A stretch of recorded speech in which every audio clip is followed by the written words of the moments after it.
जी हाँ दोस्तों, बांग्लादेश के खिलाफ 2 मैचों की टेस्ट सीरीज जीतने के बाद अब भारतीय टीम की निगाहें न्यूजीलैंड के खिलाफ होने वाले 3 मैचों की टेस्ट सीरीज पर होगी, जिसका पहला टेस्ट मुकाबला बहुत ही जल्द खेला जाएगा। जी हाँ दोस्तों, WTC फाइनल के लिए यह सीरीज भारतीय टीम के लिए काफी खास एवं अहम होने वाला है। लेकिन भारतीय कप्तान रोहित शर्मा ने न्यूजीलैंड जैसी खतरनाक टीम को पहले टेस्ट मुकाबले में धूल चटाने के लिए भारतीय टीम की फाइनल प्लेइंग 11 की घोषणा भी कर दी है, जो कि कुछ इस प्रकार से है। जी हाँ दोस्तों, न्यूजीलैंड टीम की बात करें तो वो अपना आखिरी 2 टेस्ट मुकाबला श्रीलंका से हार कर आ रही है, तो वही भारतीय टीम दूसरी तरफ अपना आखिरी 2 टेस्ट मुकाबला बांग्लादेश जैसी टीम से जीतकर आ रही है। तो ऐसे में भारतीय टीम के इरादे 7वें आसमान पे होने वाले पहले टेस्ट मुकाबले में।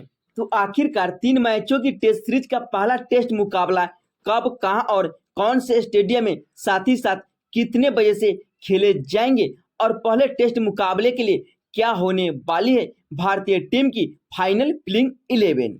हाल ही में खेले गए बांग्लादेश के खिलाफ 2 मैचों की टेस्ट सीरीज में भारतीय टीम के सभी बल्लेबाजी और गेंदबाजों ने कमाल का प्रदर्शन दिखाते हुए भारतीय टीम को 2 मैचों की टेस्ट सीरीज जिताने में अहम भूमिका निभाई थी। लेकिन अब भारतीय टीम की सभी खिलाड़ी फिर से न्यूजीलैंड के खिलाफ कहर मचाते हुए नजर आने वाले हैं, जहां पे पहला टेस्ट मुकाबले को जीत करके भारतीय टीम WTC के फाइनल मुकाबले में जाने की उम्मीद को कायम रखना चाहेगी।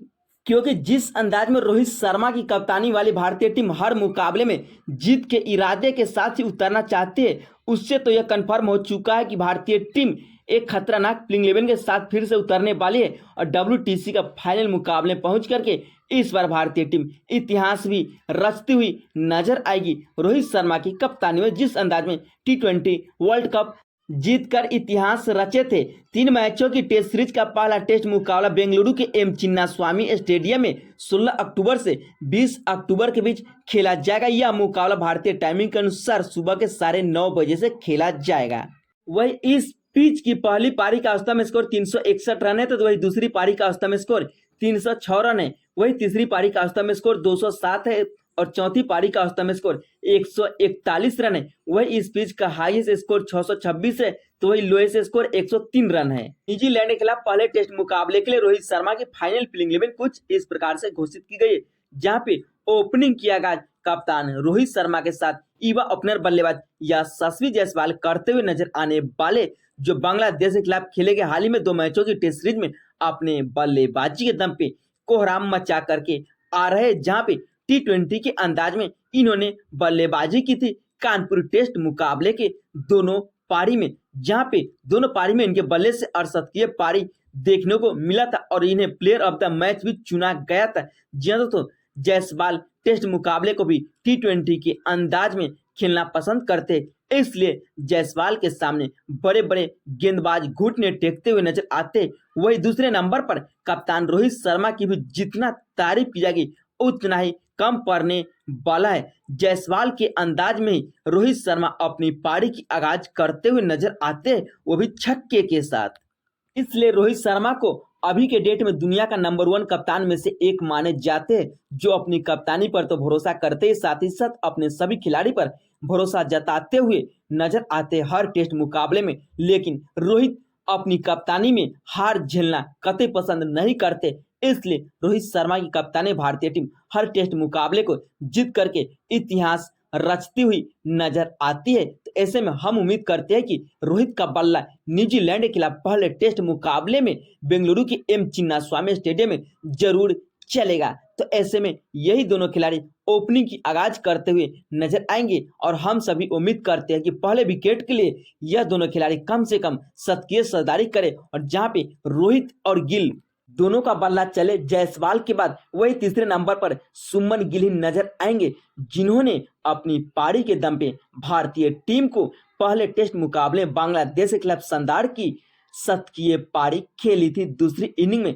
जायसवाल की तरह ही सुमन गिल जब क्रीज पे टिक जाते हैं तो टेस्ट मुकाबले में एक अच्छी पारी खेलने की काबिलियत रखते हैं। बांग्लादेश के खिलाफ 2 मैचों की टेस्ट सीरीज में सुमन गिल के बल्ले से बेमिसाल एवं बेहतरीन अंदाज में रनों की बारिश देखने को मिला था। तो इससे यह कंफर्म हो चुका है कि शुभमन गिल अब पूरी तरह से शानदार के फॉर्म में वापस लौट चुके हैं और चौथे नंबर पर मिडिल ऑर्डर को संभालते हुए नजर आएंगे न्यूजीलैंड के खिलाफ क्रिकेट के किंग के बादशाह विराट कोहली। जिस अंदाज में विराट कोहली ने कानपुर टेस्ट मुकाबले में बल्लेबाजी की, इनके बल्लेबाजी के दम पर विराट कोहली अब आईसीसी के टेस्ट रैंकिंग में टॉप 10 में आ चुके हैं। इतना ही नहीं, इंटरनेशनल क्रिकेट में 27,000 रन पूरा करने वाले एक महान खिलाड़ी के लिस्ट में शामिल हो चुके। जब विराट बल्लेबाजी के लिए आते हैं तो ग्राउंड की सारी दर्शक विराट कोहली की बल्लेबाजी की लुत्फ उठाते हुए नजर आते हैं। इसलिए तो किंग कोहली की बल्लेबाजी को एक खास माना जाता है, क्योंकि इनके जैसा बल्लेबाज शायद पूरी दुनिया में अभी तक नहीं देखा होगा। जिस अंदाज में यह बल्लेबाजी करते हैं वह काबिले तारीफ रहती है, क्योंकि अनोखे अंदाज में कवर ड्राइव लगाते हुए नजर आते हैं रोहित के स्टाइल में। वही 5वें नंबर पर विकेट कीपर बल्लेबाज ऋषभ पंत नजर आने वाले फिर से, जो कि अपने बल्लेबाजी और विकेट के पीछे स्टंपिंग के लिए जाने जाते। ज्यादा तो बाएं हाथ के विकेट कीपर बल्लेबाज ऋषभ पंत भी किसी नाम के मोहताज नहीं है। बांग्लादेश के खिलाफ पहले टेस्ट मुकाबले में 27 पारी खेला था, लेकिन दूसरे टेस्ट मुकाबले में इनका बल्ला पूरी तरह से खामोश नजर आया था। राहुल पहले 5वें नंबर पर आते थे, लेकिन अब राहुल की जगह पर ऋषभ पंत को बल्लेबाजी के लिए कप्तान रोहित शर्मा आमंत्रित करते, जहां पे ऋषभ पंत अपने ही अंदाज में पारी की आगाज करते हुए नजर आते हैं। तो ऐसे में 5वें नंबर पर विकेट कीपर बल्लेबाज ऋषभ पंत ही पारी की आगाज करते हुए नजर आएंगे और अपने बल्लेबाजी के दम पर तो सभी का दिल जीत ही लेते हैं।